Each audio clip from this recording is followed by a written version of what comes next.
Olá, nós vamos falar hoje sobre o desenvolvimento do processo, o que compreende a formação, a suspensão e a extinção do processo. A extinção do processo nós deixaremos para uma outra oportunidade, para o próximo vídeo. Bom, assim como o ser humano nasce, se desenvolve e morre, o processo também ele nasce, ele se desenvolve e ele se extingue. E o que seria essa formação do processo? Para compreender a formação do processo, nós temos que nos atentar para o que dispõe o artigo 2º do Código de Processo Civil.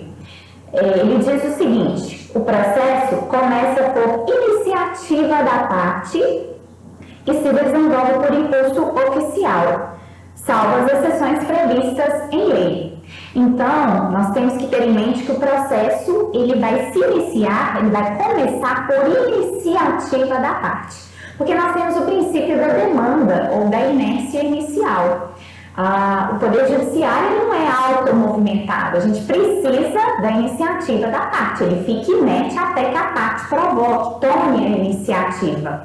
E depois, da iniciativa da parte, a gente pode afirmar que fica a cargo do juiz impulsionar, movimentar o processo. Nisso consiste o impulso oficial.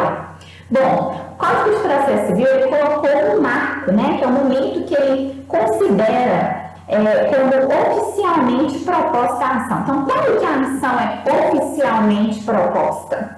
A gente tem que atentar para o que dispõe o artigo 312 do Código de Processo Civil, que diz o seguinte: considera-se proposta a ação quando a petição inicial for protocolada. Então, quando a petição inicial é protocolada, o advogado, ele pega a petição inicial que ele elaborou, que é aquele documento que contém a qualificação das partes, o pedido, a causa de pedir próxima e remota. Então, esse documento é o documento inaugural. O advogado se dirige ao protocolo, do fórum e protocola a petição inicial. Essa petição inicial estará acompanhada de documentos da procuração, da cópia do pagamento, do comprovante de pagamento das custas e despesas do processo, a não ser que seja o caso de assistência judiciária gratuita. Então, essa petição inicial ela é protocolada. Ela será cadastrada, que consiste no fato de se lançar os dados necessários para a identificação do feito, e se houver mais de um juízo com a mesma competência, haverá a distribuição. Então, a petição inicial será cadastrada e, se for o caso, distribuída. Bom, nós já falamos também em encontros anteriores, que o processo constitui uma relação jurídica processual, uma relação jurídica. Essa relação jurídica não se forma de uma vez, porque nós temos vários atos que compõem essa relação jurídica. Primeiramente, a parte autora, ela apresenta a petição inicial, que é dirigida ao juiz. Então, nesse momento, nós temos uma relação aqui linear, Nós temos apenas essa linha que une o autor ao juiz, Depois, o que vai acontecer?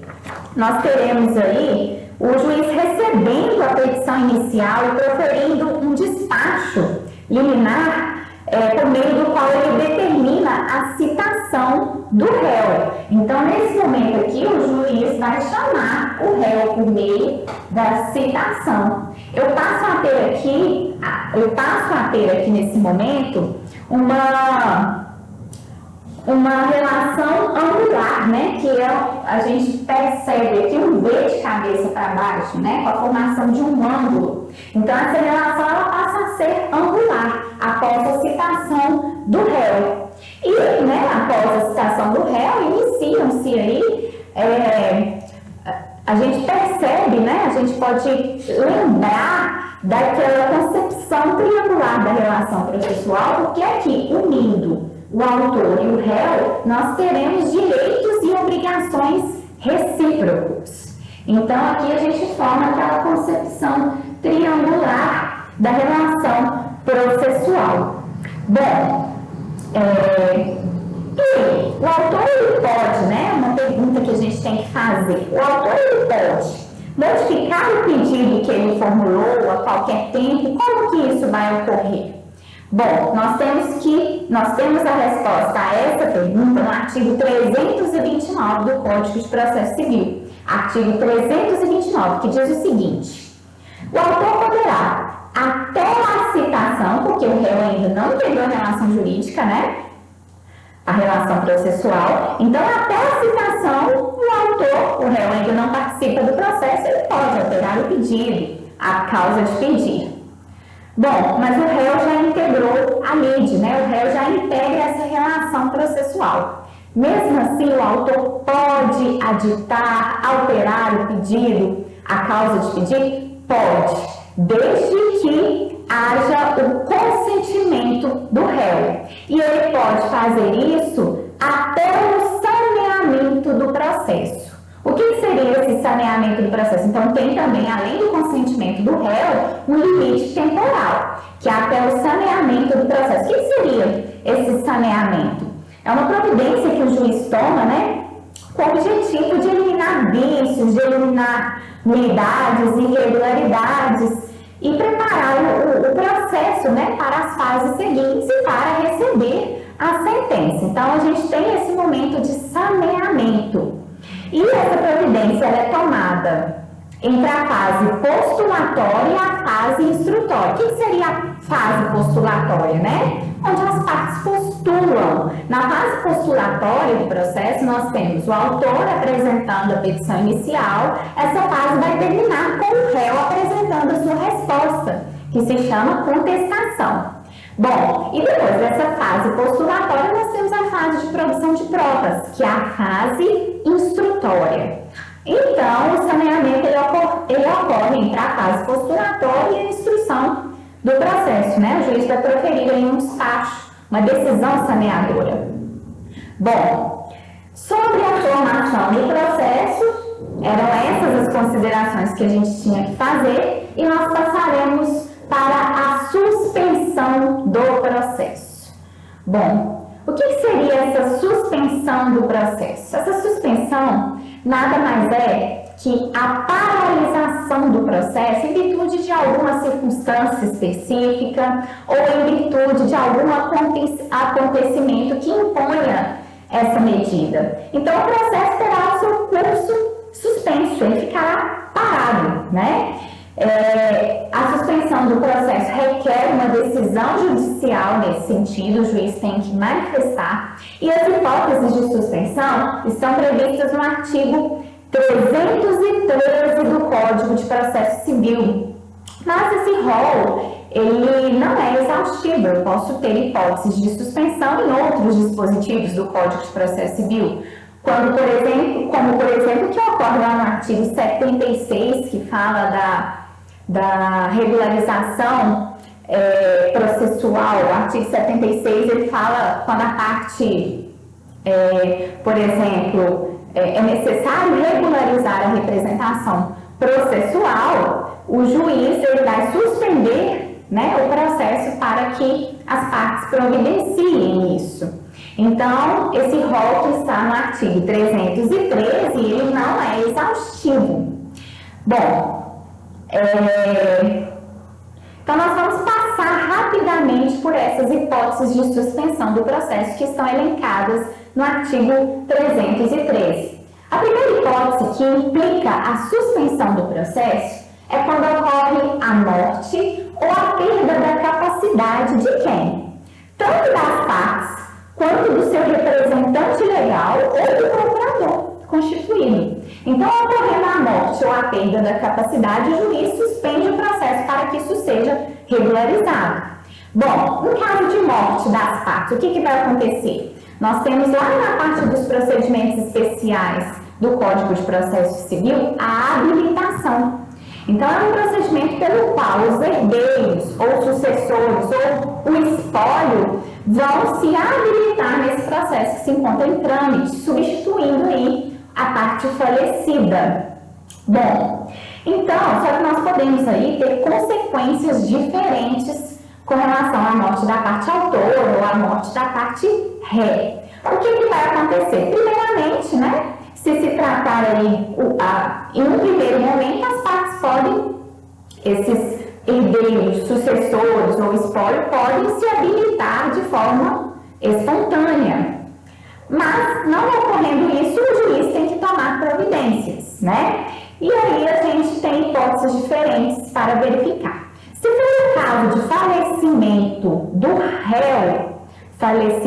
do réu, o que vai acontecer? O juiz vai suspender o processo pelo prazo de 2 a 6 meses. Isso está lá nos parágrafos do artigo 313, ok? Então, ele suspende pelo prazo de 2 a 6 meses. E esse prazo é para quem? O réu faleceu. Esse prazo é para o autor providenciar a citação do espólio, dos sucessores ou herdeiros. Então, esse prazo é para o autor. O autor tem que promover a citação de quem vai substituir a parte que faleceu, né? Bom, e se falece o autor? Aí nós temos que considerar duas hipóteses. Pode ser um direito transmissível, né? Aí, nesse caso, os herdeiros, sucessores ou espólio têm interesse em substituir essa parte autora, se for um direito transmissível. E como que isso vai acontecer, né? As partes não habilitaram de forma voluntária, o juiz tem que tomar providência. Então, o juiz, ele vai determinar a intimação dos herdeiros, sucessores ou espólio para a devida habilitação. E não fala prazo aqui no CPC, fala que é por prazo razoável. E se esses herdeiros, sucessores, né, não se habilitarem, o juiz vai extinguir o processo sem resolução do mérito. Se a morte for do procurador, o que vai acontecer? O juiz, ele vai conceder o prazo de 15 dias para a parte constituir um novo advogado. Então, tudo isso, esses prazos são disciplinados aí no Código de Processo Civil, nos parágrafos do artigo 313. A segunda causa de suspensão do processo é por convenção das partes. É um ato voluntário das partes. As partes assim resolvem, assim decidem e apresentam isso para o juiz. Em regra, o juiz não deve recusar. Ele não pode, não deveria recusar esse pedido de suspensão. É uma suspensão voluntária e as partes nem precisam declinar o motivo, mas pode ser que elas queiram, por exemplo, tentar firmar um acordo. Então, elas não precisam declinar o motivo, o juiz, em regra, não deveria recusar, e essa suspensão, que é solicitada pelas partes, pode ocorrer por um prazo máximo de 6 meses, ok? Terceira hipótese em que o processo vai ficar suspenso, quando houver uma arguição de impedimento ou de suspensão. A gente já falou em outros encontros que as hipóteses de impedimento ou suspensão, que estão elencadas nos artigos 144 e 145 do Código de Processo Civil, elas comprometem a imparcialidade do juiz. O juiz passa a ser parcial. Então, se houve essa arguição de impedimento ou suspeição, aquele juiz não pode julgar, né? Pelo menos tem que se avaliar se ele pode julgar ou não. Então, tem que aguardar, né, a instrução e a decisão dessa arguição que foi feita, de impedimento ou de suspeição. Tem que aguardar para ver se aquele juiz realmente é imparcial, ok? Bom, outra hipótese é a admissão aqui do incidente de resolução de demandas repetitivas. Incidente de resolução de demandas repetitivas. O que seria isso? Nós temos lá no Código de Processo Civil o que dispõe o artigo 976 e seguintes. Quando eu tenho, isso é decorrente daquelas questões jurídicas massificadas, demandas de massa, em que eu tenho um número de processos grande discutindo uma mesma tese jurídica. Por exemplo, expurgos inflacionários, né, que a gente teve aí uma leva imensa com relação aos expurgos inflacionários. Nós temos também, poderíamos citar A discussão inerente à limitação dos juros remuneratórios, né? 12% ao ano, tem que limitar, qual que é esse patamar? Então, nesses casos, nós temos questões de direito. São questões que o juiz vai pegar os documentos e aplicar a lei de acordo com a interpretação que ele faz dessa lei. Então, a gente não precisa daquela atuação ampla das partes que deveriam tentar utilizar-se, né, dos meios de prova disponíveis para tentar provar o seu direito, né? No caso de questões, aí a gente teria questões mais fáticas. No caso de matérias de questões de direito, a gente tem uma análise mais direta, né, de uma tese a respeito de uma determinada tese jurídica. Então, o que acontece? Nós temos aí muitas demandas que representam um alto número de processo, né, nos tribunais superiores e inferiores. E quando se percebe que é interessante prezar pela segurança jurídica, pela isonomia com relação ao tratamento daquela questão, pode-se utilizar esse incidente. O que vai acontecer? Ou as partes, ou o juiz, ou o Ministério Público, ou a Defensoria Pública vão apresentar uma petição ao presidente do Tribunal de Justiça ou do TRF, solicitando aí a instauração do incidente de resolução de demandas repetitivas.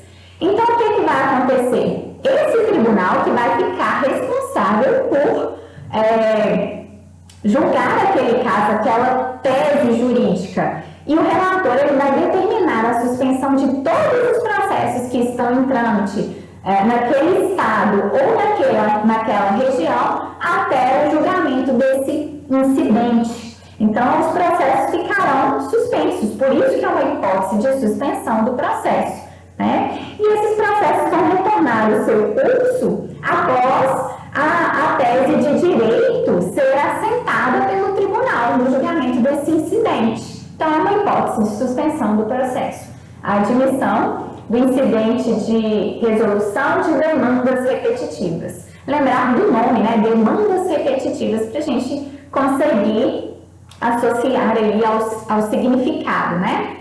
Bom, uma outra hipótese de suspensão do processo é quando nós temos questões prejudiciais. O que seria isso? Eu tenho uma questão que antecede a solução do litígio que tem que ser decidida previamente para que eu consiga resolver aquele processo, proferir uma sentença, né? Por exemplo, a gente pode exemplificar com uma ação de despejo por falta de pagamento de aluguéis, mas o locatário, ele ajuizou uma ação consignatória falando que o locador não quis receber esses aluguéis, né? Então, ele se viu impossibilitado de pagar. Como então o autor vai ajuizar uma ação de despejo por falta de pagamento de aluguéis? Se tem essa tese anterior ali para ser analisada, o autor recusou esse pagamento, então seria uma questão prejudicial que deveria ser analisada para que se possa julgar essa ação de despejo. Claro que nós já trabalhamos, né, o Instituto da Conexão, da Continência, né, a prorrogação legal da competência, e nós já vimos que quando existe uma identidade com relação ao pedido ou à causa de pedir, esses processos, havendo risco de decisões conflitantes, eles têm que ser reunidos para julgamento. Mas, não sendo possível que isso ocorra, por exemplo, pode o caso envolver competência absoluta. Um processo está em trâmite numa vara civil e em um outro processo numa vara criminal. Então, a gente teria aí uma regra de competência absoluta que diz respeito à matéria. Esses processos não têm como ser reunidos, porque a competência desses juízos aí é diferente. Então, não tem como reunir. Outro exemplo que impossibilita a reunião é no caso de as fases em que esses processos estão tramitando é diferente. Um está no primeiro grau de jurisdição, o outro já está com recurso, está no segundo grau de jurisdição. Então, não havendo a possibilidade de reunir, é que a gente deve suspender um dos processos. Então, não sendo possível essa reunião, né, a gente tem que suspender a causa prejudicada e aguardar que se resolva a outra causa, tá? E não é só a hipótese de um litígio que vai envolver um outro processo. Pode ser também que se tenha que suspender o processo para aguardar uma diligência que foi deprecada para outro juízo. Não, então nós temos que uma carta precatória foi expedida, necessariamente tem que aguardar o resultado de uma diligência deprecada, voltar esse resultado, foi lá para outro juízo, voltar esse resultado aqui para a gente, porque ele é importante, ele é essencial ao julgamento.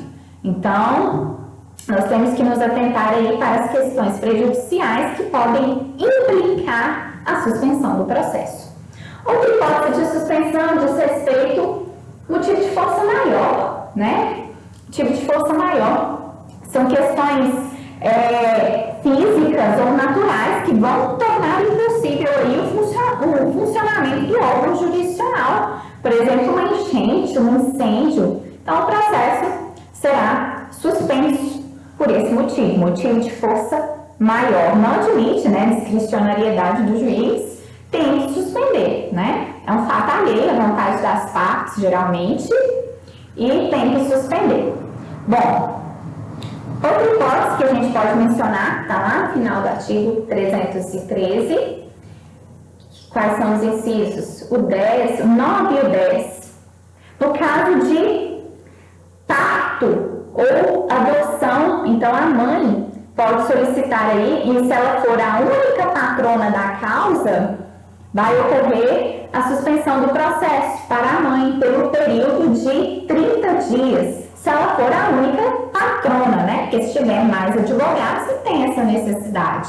Mas então, para a mãe, o processo ficará suspenso por 30 dias, que são contados do parto ou da concessão da adoção, e tem que apresentar o quê? Tem que apresentar a certidão de nascimento ou documento similar que comprove ou o termo judicial, no caso de adoção, né, que comprove aí a realização do parto ou essa adoção. E tem que notificar o cliente também. Bom, o pai também tem esse direito, né, de suspensão do processo. No caso do pai, por 8 dias, também se ele for o único patrono da causa e se tornar pai. Então, tem essa hipótese também de suspensão. Bom, tem também uma outra aí, né, quando está lá no inciso... Esse é o 7. Quando tiver uma questão, a causa está em trâmite, mas tem uma questão aí que deve ser decidida por um tribunal marítimo. É um tribunal vinculado ao Ministério da Marinha. Ele está previsto na Lei 2180 de 1954.